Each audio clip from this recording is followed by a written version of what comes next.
शिवाय ओम नमः शिवाय ओम नमः शिवाय ओम नमः शिवाय ओम नमो भगवते वासुदेवाय ओम देवकी सुत गोविंद मातु जगतपते देह में तनियम कृष्ण त्वाम अहम शरणम गतः।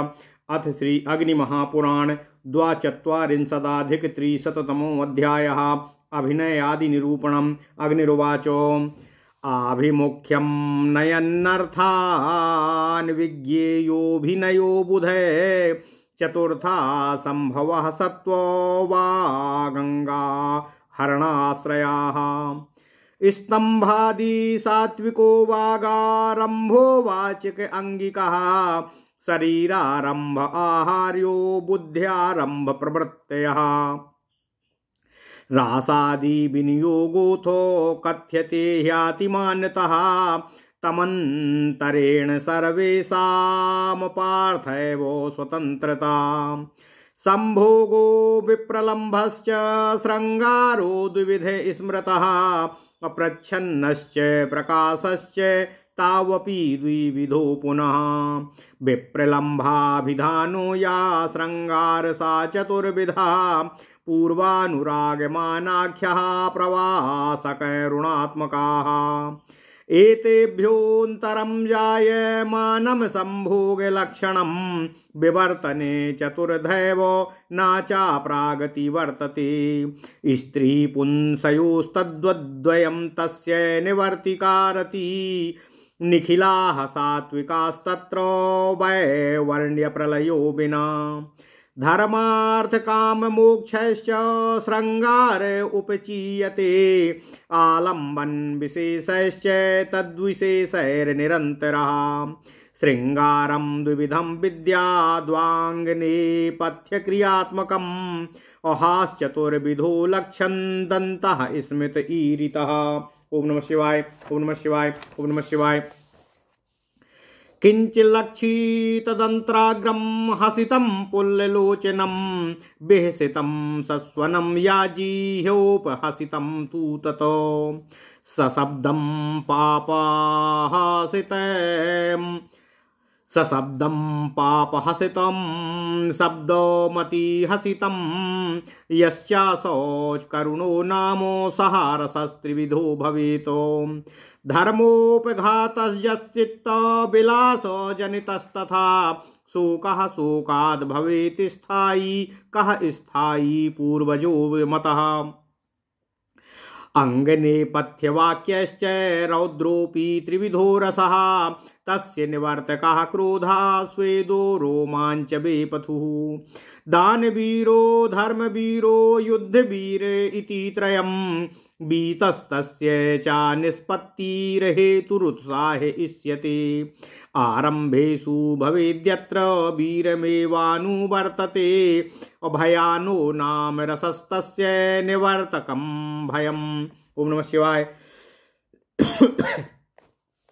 उद्वेजनः क्षोभनश्च बीभत्सो द्विविध स्मृतः उद्वेजनः स्यात् पुत्र्यप्तये उद्वेजनः स्यात् प्लूत्यद्यय क्षोभनो रुधिरादिभिः जुगुत्सारम्भिका तस्य सात्विकांशो निवर्तते काव्यशोभाकरान् धर्मान् अलङ्कारान् प्रचक्षते अलङ्कारिष्णवस्ते च शब्दमर्थो बुभो अलङ्कारिष्णवस्ते च शब्दमर्थो मुभौ त्रिधा ये व्युत्पत्त्यादिना शब्दमलङ्कर्तुमिह क्षमः शब्दालङ्कारमाहुस्तान् काव्यमीमांसकाविदः छाया मुद्रा तथोक्तिश्च युक्तिर्गुम्फनया सह वाको वाक्यमनुप्रसाश्चित्रम दुष्कर्मेव च ज्ञेयः नवालङ्कृतयः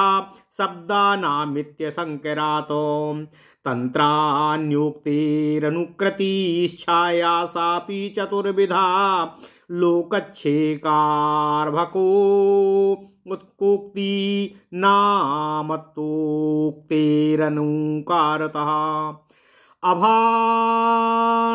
आभाण को ही लोकोक्ति सर्वसामान्य एवताः यानुधावती लोकोक्तिश्छायामिच्छन्ति ताम बुधाः छेका विदग्धा वैदग्ध्यम कलासु कुशलामतिः तामुल्लिखन्ति छेकोक्तिश्छाया काविभिरिष्यते अभ्युत्पन्नोक्तिरखल लैरर्भकोक्त्योपलक्ष्यते तेनार्भकोक्तिश्छाया तन्मात्रोक्ति मनुकुर्वती विलुप्ताक्षरमश्लीलवचो मत्तस्य तद्रसी यासा भवति मत्तोक्तिश्छायोक्ताप्यातिशोभते अभिप्राय विशेषेण कवि शक्तिं विवृण्वती मुत्प्रादायिनीति सा मुद्रा सैवस्यापि नो मते उक्ति सा कथ्यते यस्यामर्थः कोऽप्युपपत्तिमान् लोकायात्रार्थविधिनाधिनोति हृदयं सताम् उभौ विधि निषेधौ च नियमावपि विकल्पो परिसंख्ये च द्वितीयाः षडथोक्तयाः अयोक्तयोर्विमिथ्यो वाच्यवाचकयोर्द्वयोः योजनाय कल्प्यमाना युक्तिरक्ता मनीषिभिः पदं चैव पदार्थस्य वाक्यं वाक्यार्थमेव सा विषयोस्या प्रकरणम् अप्रपञ्चश्चेति षड्विधः गुम्फना रचनाचार्था शब्दार्थ क्रमगोचरा शब्दानुकादर्थानुपूर्वर्थेयं क्रमात् त्रिधा उक्ति प्रत्युक्ति मद्वाक्यं वाको वाक्यं द्विधैव तत् ऋजुवक्रोक्ति भेदेनो तत्राद्यं सहजं वचः सा पूर्व प्रश्निका प्रश्न पूर्विकेति द्विधा भवेत् वक्रोक्तिस्तु भवेद् भङ्क्त्या अकाकुस्तेन कृता द्विधा। ओम नमः शिवाय, ओम नमः शिवाय, ओम नमः शिवाय। ओम नमो भगवते वासुदेवाय। ओम देवकी सुत गोविंद वासुदेव जगतपते देहि में तनियम कृष्ण अहम शरणम गतः। अथ श्री अग्नि महापुराण 342वां अध्याय अभिनव आदि का विचार। ओम नमः शिवाय। अग्निदेव जी ने कहा, हे महर्षि वशिष्ठ जी, काव्य अथवा नाटक आदि में वर्णित विषयों को जो अभिमुख कर देता है अर्थात सामने ला देता है अर्थात मूर्त रूप से प्रत्यक्ष दिखा देता है, पात्रों के उस कार्यकलाप को विद्वान पुरुष अभिनय मानते हैं या अभिनय कहते हैं। अभिनय 4 तरह से संभव होता है। उन चारों अभिनयों के नाम इस प्रकार से हैं: सात्विक, वाचिक, आंगिक और आहार्य। स्तंभ, स्वेद आदि सात्विक और आहार्य। स्तंभ और स्वेद आदि सात्विक अभिनय हैं। वाणी से जिसका प्रारंभ होता है वह वाचिक अभिनय है। शरीर से प्रारंभ किए जाने वाले अभिनय को आंगिक अभिनय कहते हैं तथा जिसका प्रारंभ बुद्धि से किया जाता है वह आहार्य अभिनय कहा गया है। रस आदि का आधान अभिमान की सत्ता से होता है, उसके बिना सबकी स्वतंत्रता व्यर्थ ही है। संभोग और विप्रालंभ के भेद से श्रृंगार 2 तरह का माना जाता है। उनके भी प्रच्छन्न एवं प्रकाश आदि 2 भेद होते हैं। विप्रलंभ श्रृंगार के 4 भेद माने गए हैं: पूर्वानुराग, मान, प्रवास एवं करुणात्मक। इन पूर्वानुराग आदि से संभोग श्रृंगार की उत्पत्ति होती है। यह भी 4 भागों में विभाजित होता है एवं पूर्व का अतिक्रमण नहीं करता है। यह स्त्री और पुरुष का आश्रय लेकर स्थित होता है। उस श्रृंगार की साधिका अथवा अभिव्यंजिका रति मानी गई है। उसमें वैवर्ण्य और प्रलय के सिवा अन्य सभी सात्विक भावों का उदय होता है। धर्म, अर्थ, काम एवं मोक्ष इन चारों पुरुषार्थों से आलंबन विशेष से तथा आलंबन विशेष के वैशेषिक से श्रृंगार रस निरंतर उपचय अर्थात वृद्धि को प्राप्त होता है। अभिनय श्रृंगार के दो भेद और जानने चाहिए, वचन क्रियात्मक तथा नेपथ्य क्रियात्मक। हास्य रस स्थायी भाव। हास्य रस के 6 भेद माने गए हैं, स्मित, हासित, बेहसित, उपहसित, अपहसित और ओम नमः शिवाय और अतिहसित। इसमें मुस्कुराहट मात्र हो, दांत ना दिखाई दें, ऐसी हंसी को स्मित कहते हैं। जिसमें दंताग्र कुछ दीख पड़ें और नेत्र प्रफुल्लित हो उठें, वह हसित कहा जाता है। यह श्रेष्ठतम पुरुष की हंसी होती है। ध्वनि युक्त हास को बेहसित एवं कुटिलतापूर्ण दृष्टि से देखकर किए गए अट्टाहास को उपहसित कहते हैं। यह मध्यम पुरुषों की हंसी है। वैमों के जोर जोर से बेमौके जोर जोर से हंसना और नेत्र से आंसू तक निकल आना, यह अपहसित है। और बड़े जोर से ठहाका मारकर हंसना अति हंसित कहा जाता है। यह अधम जनों की हंसी होती है। ओम नमः शिवाय।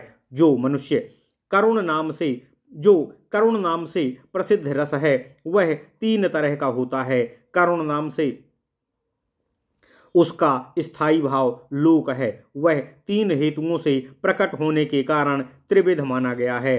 धर्मोपघात जनित, चित्त विलास जनित और शोक संप्रदायक घटना जनित।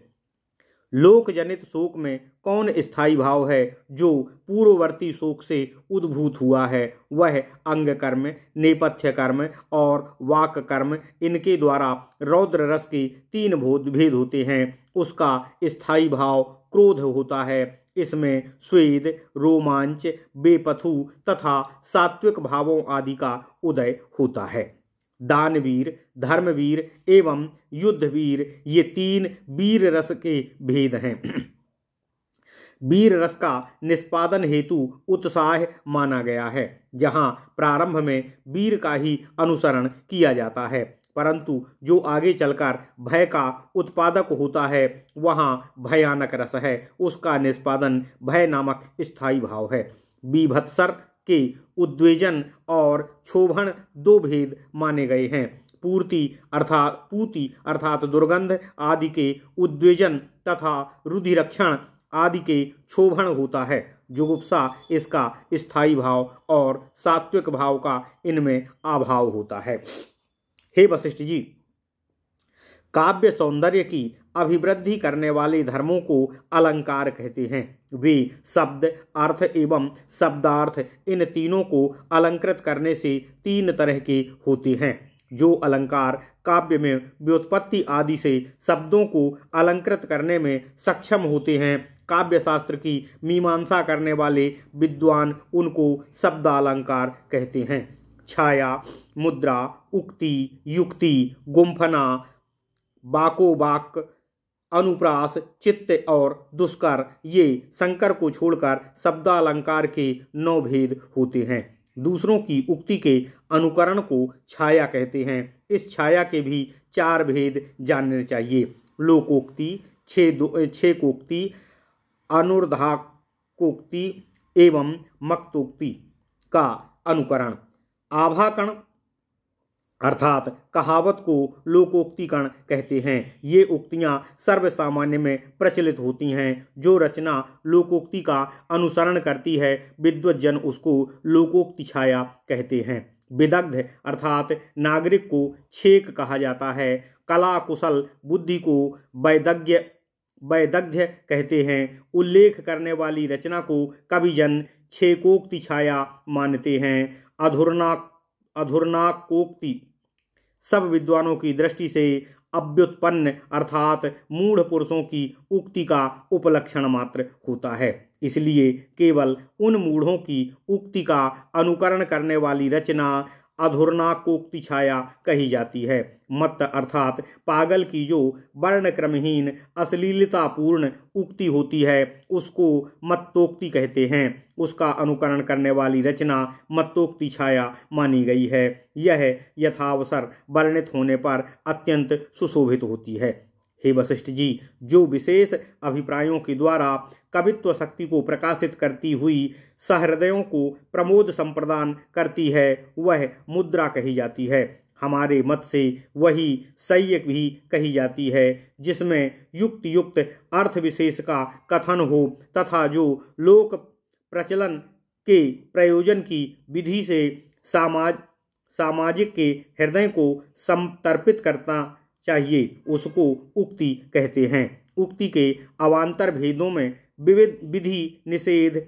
नियम, अनियम तथा विकल्प परिसंख्या से संबद्ध 6 तरह की उक्तियां होती हैं। परस्पर पृथक भूत के समान स्थित वाच्य और वाचक दोनों की योजना के लिए जो सक्षम हो मनीषी जन उसको उक्ति कहते हैं। युक्ति के विषय 6 हैं: पद, पदार्थ, वाक्य, वाक्यार्थ, प्रकरण और प्रपंच। गुंफना, इनको गुंफना कहते हैं। रचनाचार्य को वह शब्दार्थ क्रमगोचर, शब्दानुकारा और अर्थानुपूर्वार्था इन 3 भेदों से युक्त है। जिस वाक्य में उक्ति और प्रत्युक्ति, प्रश्न और उत्तर दोनों हों उसको वाको वाक्य कहते हैं। उसके 2 भेद होते हैं, ऋजुक्ति और वक्रोक्ति। इसमें पहली जो ऋजुक्ति है वह स्वाभाविक कथन रूपा है। ऋजुक्ति के भी 2 भेद हैं, अप्रश्न पूर्विका और प्रश्न पूर्विका। वक्रोक्ति के भी 2 भेद हैं, भंग वक्रांति और काकु वक्रोक्ति। ओम नमः शिवाय। इस प्रकार महापुराणों में श्रेष्ठ श्री विष्णु वामपाद स्वरूप श्री कृष्ण द्वैपायन भगवान श्री व्यासकृत श्री अग्नि महापुराण अंतर्गत आगत विषयों का विवेचन संबंधी 342वां अध्याय पूर्ण हुआ। इत्यादि महापुराणे भगवान श्री वेद व्यासकृत श्री विष्णु वामपाद स्वरूपे श्री अग्नि महापुराण अंतर्गते अभिनय आदि निरूपण नाम 2,440 अध्यायः। ओम नमः शिवाय, ओम नमः शिवाय, ओम नमः शिवाय, ओम नमो